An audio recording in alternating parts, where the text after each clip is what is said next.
guys, o kahoy ko. Yan ang siyong o. Ngayon dadalhin ko na yan siya.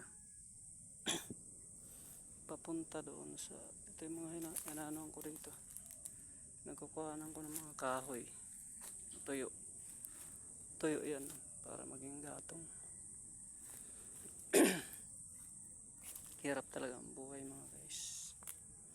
Kaya kailangan talaga magsikap dito sa bukid, sa bundok. Magtanim ng mga kamuti, kamuting baging, kamuting kahoy, saging, lahat po ng mga pwedeng itanim sa bundok ay kabubuhay naman po ng mga magsasaka gaya ko. Kaya dito sipag at syaga lang, may mararating din sa bandang huli. Thank you mga guys sa mga video.